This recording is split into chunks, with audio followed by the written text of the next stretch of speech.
Greetings. Welcome back to Mad Poet Podcast. I am Alex Murdoch, the Mad Poet, and great to be here. Uh, yes, we have a special guest on. I'm curious about this, but yeah, we get into clean comedian, actor, and voiceover artist, Mr. Danny Johnson. Welcome to Mad Poet Podcast. How are you? I'm well, Alex. Thanks for having me, man. I appreciate it. It's a pleasure, man. It's a pleasure. Um, I've said in the past, I haven't really had a chance to converse with many comedians. So, a bit curious, with what you have to say. And of course, the acting background as well. I'm sure that is a blessing to add to your skill set. Yeah, absolutely. Because comedy's the main source, right? And then acting and voiceover sort of on the, less frequent, right? Yeah. But can I tell you something that I love about people from England? Sure. They use the word brilliant way too often. Uh, It's even for the smallest thing. Like I remember I had a call in for technical support for my computer, and I got somebody from England, and he goes, have you tried restarting your computer? I said yes. He goes, okay, brilliant, brilliant. I'm like, okay, that's really not brilliant that I did that, but I find that funny, man. But yeah, that's a good point. It is a really well exercised word over these parts. That's for sure. that's That's a for great way sure. to put it. Well exercised word. I like it a lot. People from England sound smarter too. It's just by nature of your really, nice accent, or you don't think of it as an accent, but you guys just always sound smarter. It's I think that's why, like, if you look at the top five podcasts in the world, Yeah, two or three of them are from England. it's a good point. It's a good point. But they also make great villains, don't they? You know? Yes. It's always a very wealthy to do proper villain. It's not a in the US, if it's an American villain, he's typically in jail, for his whole life or whatever, and he busts out. But in England, they're very proper. It's very nice. No doubt. I would love No to doubt. go there. I live in Florida, and my football team, the Jacksonville Jaguars, we go to England every year and play.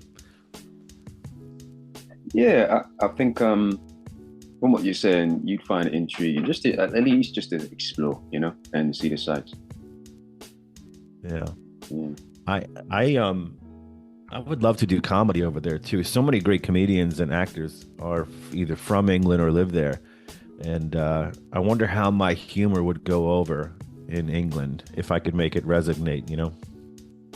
Well, I think it will go over well because it converts well for some reason. I guess because English or Britain, they pay attention to what's going on so much in Mm. the US.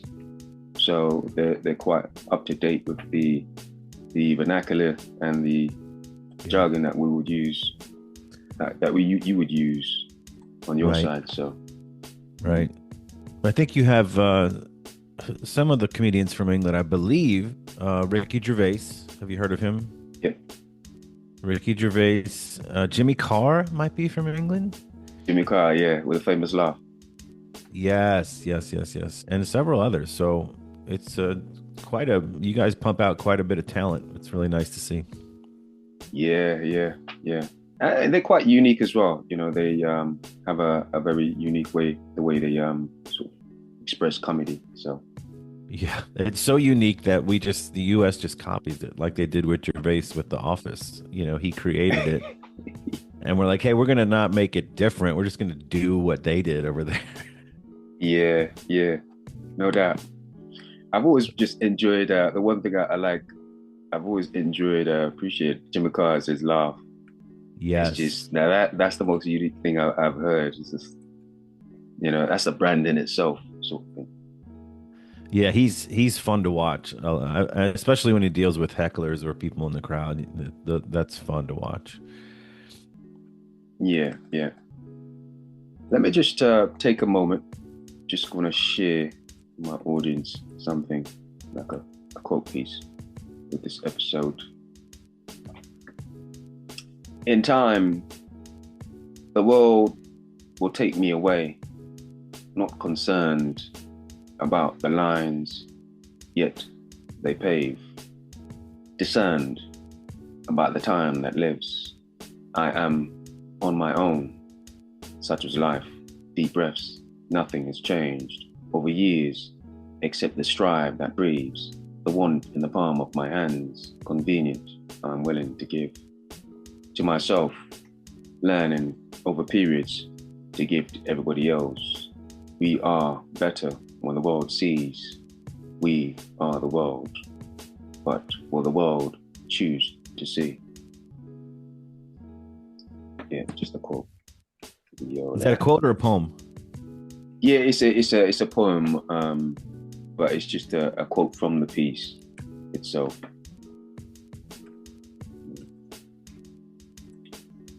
I got to get into, I was going to try to give my interpretation of that quote, but I'm too simple of a man to do that.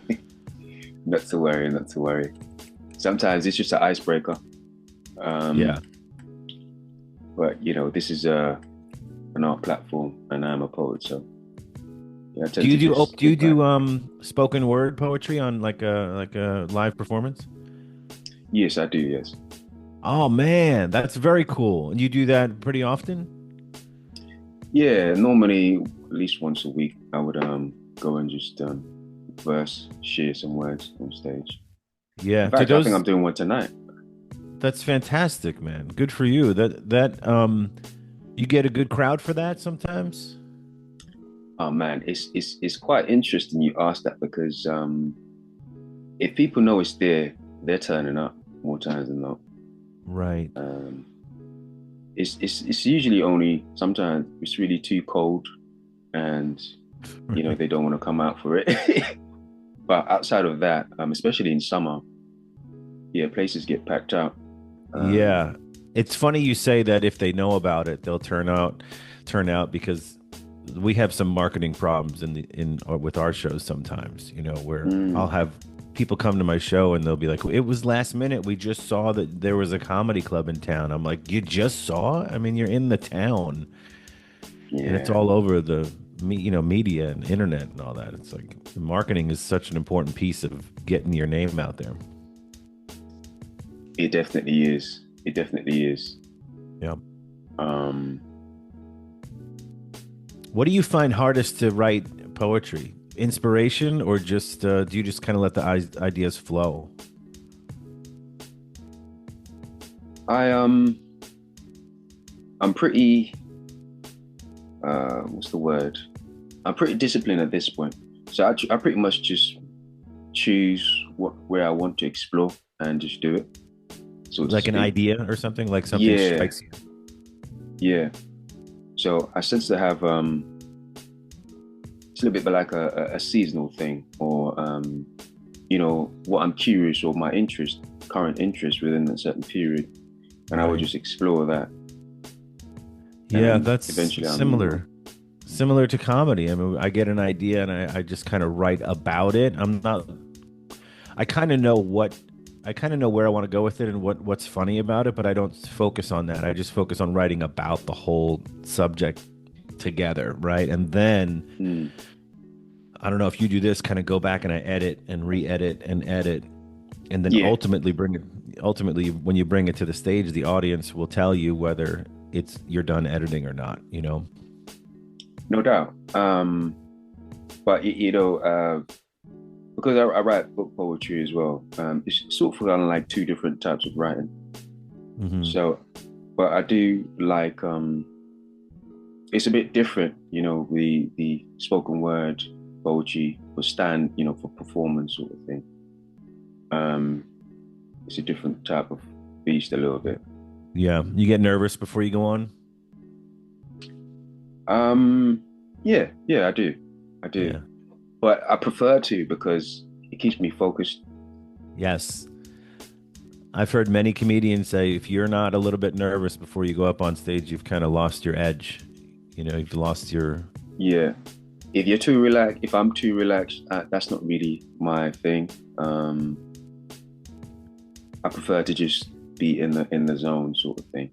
Yeah, I think if I feel too relaxed, I'm like, oh my gosh, do I not care about this set? You know, do I not care about this enough Exactly. to be nervous? So I'd rather. And do you find it? So for me, when I do comedy, I prefer to perform in front of strangers. Like whenever there's somebody I know or family, it makes me more nervous. Are you that way? Not so much, not so much. Maybe I am, but I sort of just see it all as the same. I just take it in as Yeah. just it's just another day sort of thing, and I just do what I'm supposed to do, no matter how I feel, etc. Yeah. Just get it done, sort of thing. But I always try. My only thing is rule of thumb is always just enjoy what you do. Yes. Yeah. And I had to. That's a great point. Um, I had to learn that early when the crowd's super small.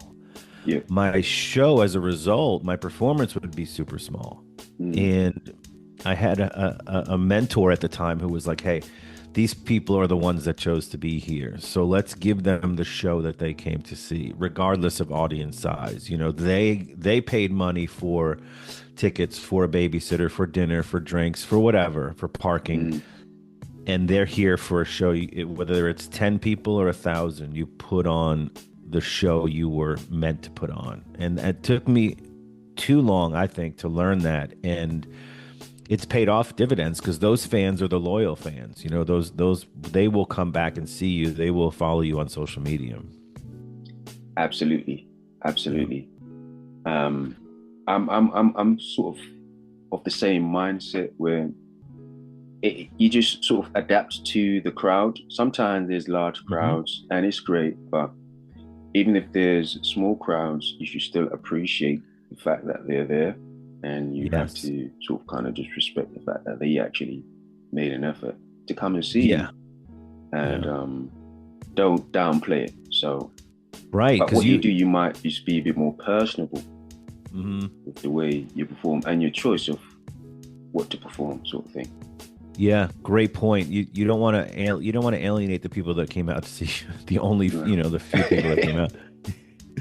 And you make a great point about tailoring your show. So it is a bit more personal, a bit more intimate with a smaller crowd. You can kind of, I don't make fun of the crowd in any Mm, sense. I like to focus on my material. So I'll bring the audience into the show from time to time, but never to make fun. It's sort of like to kind of bring them into the fold, yeah, bring them into the situation, sort of an intimate. I'll even ask them if it's a small venue and it's a small number of people. I'll say, let's move up. Guys, come up. And because I want everyone sort of together. I don't, if they're spread out all over a giant room, it's not going yeah, to work with comedy, right? Um, but yeah, then I'll take, and then when you talk about selective material too, depending on the audience, if I go into a showroom and it's sold out full, and I see the majority of the crowd is, what appears to be 50 years old and higher, I'll switch my material around. So if I was going to open up with a certain chunk of material about something I think is less relatable to them, I'll throw that to the middle and I'll bring something up to the front that I can grab them with and connect with them. I got to find a connection with the crowd. mm, yeah. That's it's interesting. But yes, you're right. Adaptability is so important when it comes to your performance in any environment. So And I you always and try I to make it the best experience for the crowd. Yeah, and I think Um, probably with poets and comedians, adaptability also is when you first for comedians when you first start, you only have a certain number of minutes of material. So if you're hired to do 30 minutes and you only have 30 minutes, you yeah, can't adapt. You don't have the ability to adapt because you don't have anything to go to outside of what you've written. So um your adaptability gets greater and greater the more content you have to share because you can shift stuff around, throw stuff out, add stuff in, stuff like that. no doubt, no doubt. I'm curious, what do you think laughter does to the soul of a person? Mm. Like, what is that thing that just, brings out the spark? No matter what the person, what they're going through, you can always get to them with a good laugh. Yeah, I think so. It's funny when we talk about poetry and comedy. Uh, Poetry's made me cry. Comedy has never made me cry, right? When Interesting. I've seen spoken word or live poetry, some of it's very moving. Yeah. Um, for comedy, I think laughter is good for the soul because it's involuntary. Mm, It is, I'm not tickling you physically. I am saying something that you resonate with, or resonate. Am I saying that right? With, yeah. that you relate to, and you're connecting with it, and all your problems are gone for that moment. Mm, And that's kind of why I don't do politics. I don't do sexual stuff. I just talk about me and the world around me and my family and food and life and girlfriend, all this stuff.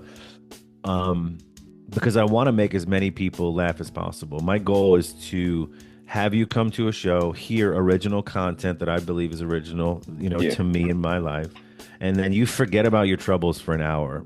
I'm gonna make you Mm. laugh. I love it when people come up to me after the show and go, "My cheeks hurt. I'm tearing up." Um, I think that's extremely good for the soul. I'll give you one of my favorite stories from a show I did down in South Florida, and it's connected to a bar, but a separate venue, comedy club then bar. Yeah. And this woman was laughing so hard she got up and left like 15 minutes into my show, and my set was 60 minutes long. So I was like, that's funny, weird that she was laughing so loud and then left. And when she came back, she had another person with her. And Yeah. then after the show, the lady comes up to me. She's tearing up from laughter. She's like, my cheeks hurt. She's like, this is my friend.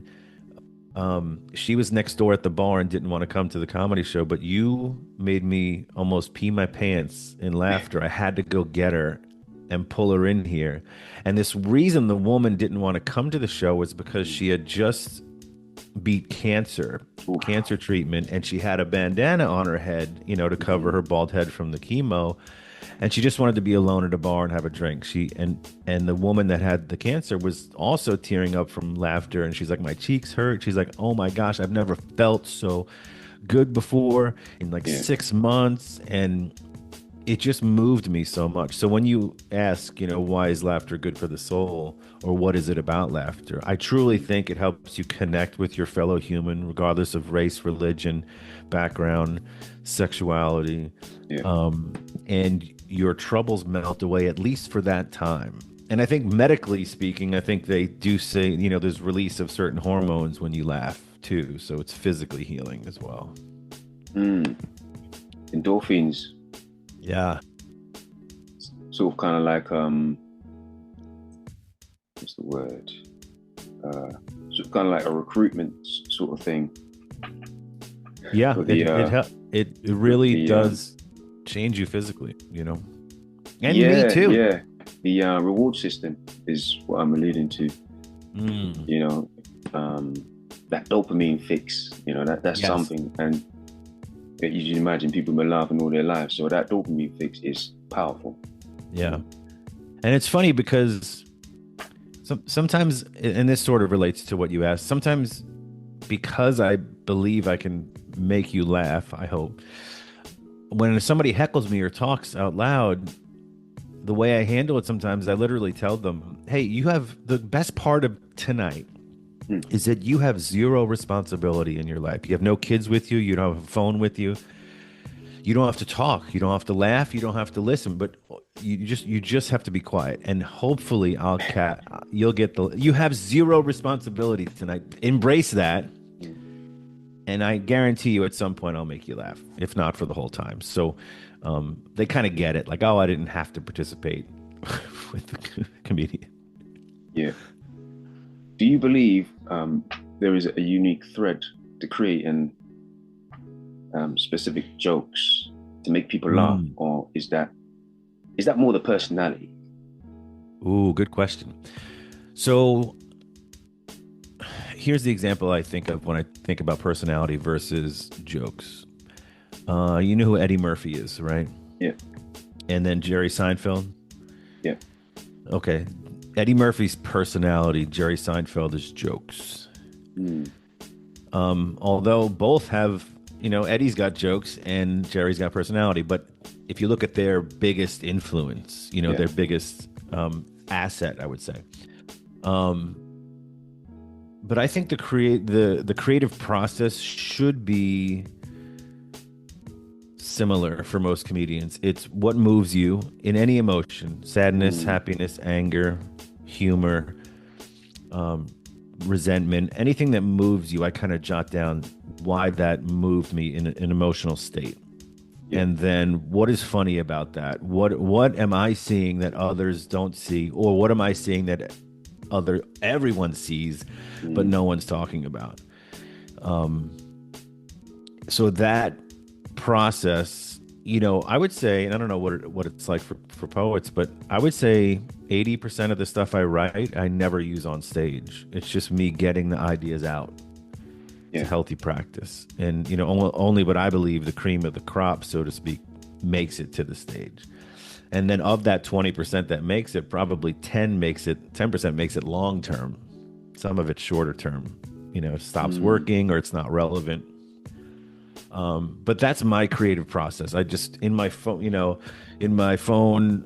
just in my little notes app, or if I don't have my phone with me, I'll jot it down on a napkin or something. So I have to. If I tell myself I'm going to remember it later, I will not Yeah. remember it later. I got to write it down, It's and that's interesting. sort of therapeutic for me. I do stream Yeah. of conscious writing. Have you ever tried stream of conscious, where you write for 30 minutes first thing in the morning when you wake up? Don't even do anything else. You turn over and write. I wouldn't say in the morning, but I do. My style of writing somewhat is similar to that, where I just sit down and I Yeah. just let it flow. I'm kind of a Yeah. free verse type of writer. I think the key, and I had to learn this over time when I'm writing, there's no wrong or right. Like, I think I No. had this weird feeling in my back of my head, like, oh, I don't think this is right, Mm.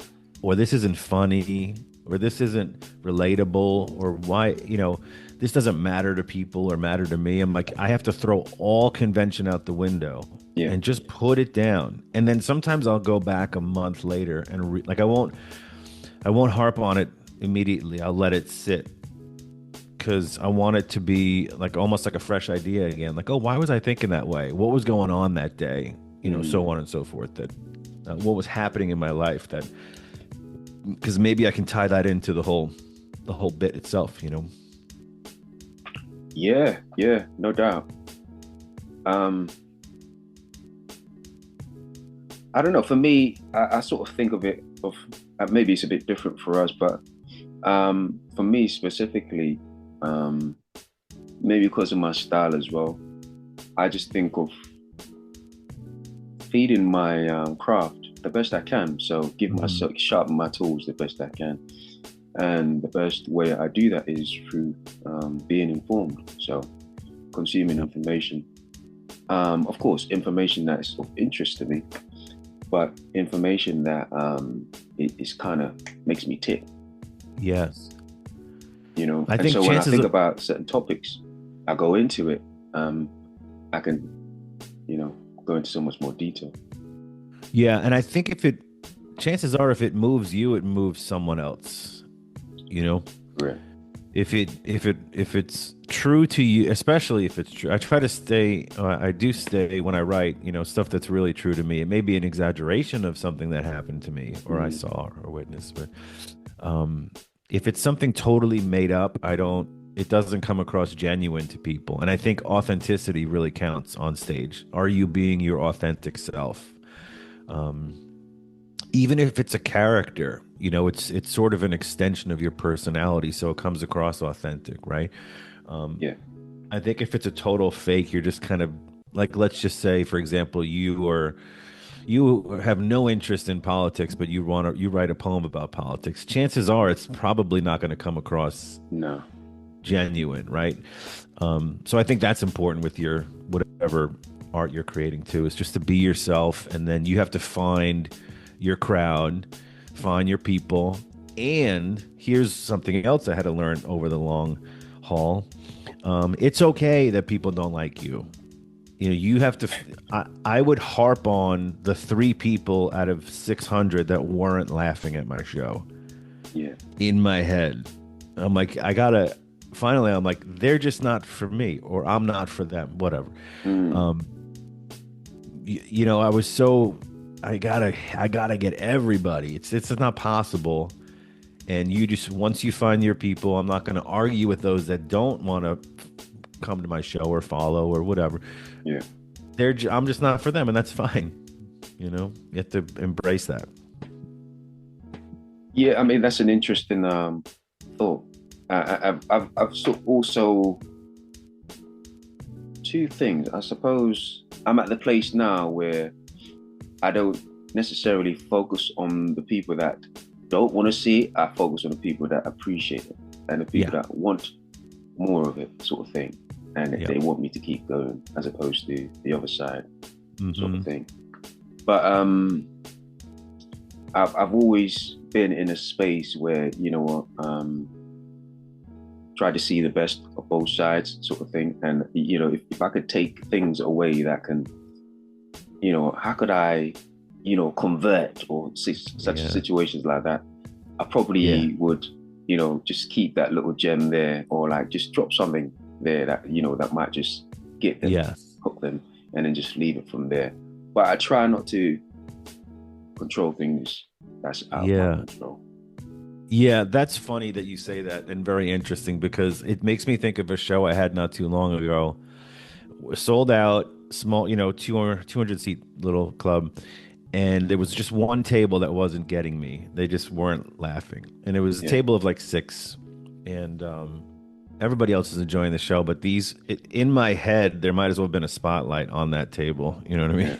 yeah, And I just, in between jokes, I kind of asked them what they did for a living, and one of them said owns a construction company. And I had this section of material that I didn't plan on doing about my uncle in the construction industry and how he's sort of a character, and it relates to construction in a certain way. So that allowed me to go into that bit. yeah, They loved it. They started laughing, and then they enjoyed the rest of the show. So that gem you're talking about keeping in the back of your mind, although you don't want to focus on the people that are not enjoying you, if you can connect with them somehow, yeah. is something to be said. You know. No doubt, no doubt. I would agree with that. Yeah, yeah. I'm curious about this. Where do you think great talent meet great writing turn into, well, comedian, Where but does also, you know, with everything else that you do, like when you experience in different fields? so your question is where does great talent meet great writing? Yeah. Or is that, are they one and the same? No, for sure. There are some comedians who are great talents and bad writers, but Mm, they're great performers and they can put on a show with the most generic of material or crowd work yeah. or not. Um, I would say that I'm a mix of both at the risk of calling myself a great writer. I don't think I'm 100%. I'm very dependent on my facial expressions, my physicality. Mm, I'm as funny as you think my family's funny because I talk a lot about them and I talk about my weight and yeah. training and food and relationship stuff and just me being sort of awkward in society, social anxiety, depression, all that stuff. So I think that's cleverly written in a Yeah. way that people can relate. But on the other hand, when I act out stuff, it's more personality, performance based. But yeah, not everyone's a great writer, and hopefully, a good comedian or any good writer, poetry, book, you know, authors, whatever, if they're self-aware enough Mm, to watch themselves over time and build their skills, whether it's partnering with other people in their field to kind of knock ideas around, yeah. or mess with themselves. Hey, that's a cheesy bit. I know it. I know it's Mm, getting a laugh, but it's not the most well-written thing. I can do better, right? Um, so I don't think it's one and the same to answer your question. I think it both need to be worked on um, together. That's a valid point. That's a big point you make there. When you do something and it's somewhat, it to your eyes it's mundane, or it's just all right, and you think to Mhm. yourself, you're being lazy there. Change that and make it better, sort of thing. I think Yeah, that's not so everybody important. has that self-awareness though. Not everyone has, there are comedians I know that walk around for a decade now saying how great they are and they haven't changed, haven't improved at all. It's a emotional self-awareness that you have to embrace because it's uncomfortable to tell yourself that's not good enough. Yeah, You're not being good enough. It's very uncomfortable. And I'll make this point too. I think is funny for both of us, or interesting to both of us as performers. We on stage are the experts. I'm the expert in funny. You're the expert in poetry. However, yeah, the audience tells us whether we're right. correct, You correct. know, we're the experts, and yet they, based on their reaction, they get to tell us whether we're correct or not. It's such a Mhm. bizarre thing, the live performance. Yeah, and Yeah. I'm sure. I mean, like you said, adaptability comes so deep with both of our craft, because at the end of the day, I might have a plan on my way, Hmm. like what I'm looking to do, whatnot. But one look at the crowd, especially if I have chance to see, how they're reacting Yeah. and the type of topics that, they that sort of kind of relate to, Right. then that means I most likely would have to change whatever plan I have, just to make Mm. sure that I'm able to connect to the crowd. That makes you more nervous, or makes me more nervous too, when I have to change backstage right as I'm about to go on. I'm like, oh crap, I had this whole thing planned out, and now I gotta I gotta switch it. I think too, confidence, and I know it looks like we're running out of time. Yeah. Uh, Confidence plays a huge role. It took me a while to appear as though I'm on stage telling the audience this is funny, not Mm. asking them if it's funny. And that's not in a literal way. That is in the way I present it. You don't want to present it sheepishly. Yeah. So I think confidence goes a long way in your arena too. Absolutely. I'm here to tell you this. I hope you can relate. You know, Yeah. um, the same thing with comedy. You gotta go up there with, like, you've been up there 1,000 times and you're Mm. telling them it's funny. And if a joke bombs, I just move to the next one. I have plenty more. You know, Wait, that's the way it goes. I think for right? me, the way I relate to that is sometimes I would be at open mics, and I've never really been a fan of this. I'll see poets asking, I have this piece and I have that piece. Like, which one you want to hear? I've never really been a fan of that. Yeah.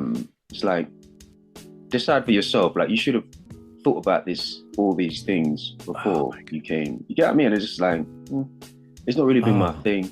Each of their own. But no. I can, man, can I relate to that? I can't tell you. So I still go around and do open mics to work on new material from time to Yeah. time. Mm. And we get 5, 6, 7, 8 minute sets. I can't tell you how many newbies I've come across that get a slot on that show and go up there fumbling around. Like, you didn't prepare. Yeah. You didn't prepare, and you're a newbie trying to get work. Mm. I understand. I have notes, because I'm trying a new material, but I'm a working comic. You're trying to get work, but you don't know what you're doing up there. Just, you should know exactly what you're doing, what jokes you are, and how much time you're doing. But yeah, that's frustrating to see. Yeah, even to go further, yeah, I've seen a lot of people, they come on stage, then they gather their pieces to read from their phones and different things. Especially if you have to read from your phone, you should have an idea of Right. what you're going to read. Yeah. I think that's why, sometimes people drop their bags in front of them on the Yeah. stage to find their their material, which is Yeah. yeah, it's quite interesting to see. I would think for even more for poetry, because it's more emotional. It's more, I would want to think the artist, the poet, what moved them today to share this piece with us. Correct. That would really connect with me, as an audience member. Yeah. I Yeah. think, yeah, I myself, I always try to sort of somewhat give a bit of context, or at least just introduce myself, engage with the crowd before I start anything.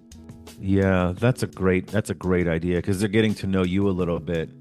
and then maybe even why you are sharing this with them today. Absolutely, absolutely. Oh man, I'd love to see you live. Yeah, man. If you ever it would be great to catch up in person for sure. This has been fun. Thanks so much for giving me some of your time. Man. Yeah, Alex, I learned a lot. I learned a lot today, and I love when I do that. And it's inadvertent. And I know being a poet and me not being in that world, I find it fascinating. I really learned that this helped me self-reflect too, and I learned a lot. So I wish you the best, man. I look forward for this to come out, and I'll share it on my social media if you want to shoot me an email when this comes out. And yeah, man, all the success to you, my friend. Same to you, man. Thanks so much, and definitely we'll keep in touch and let you know when things are ready. Excellent. Thanks, Alex. I appreciate it. Mr. Danny Johnson, thanks so much. Take care. Yep.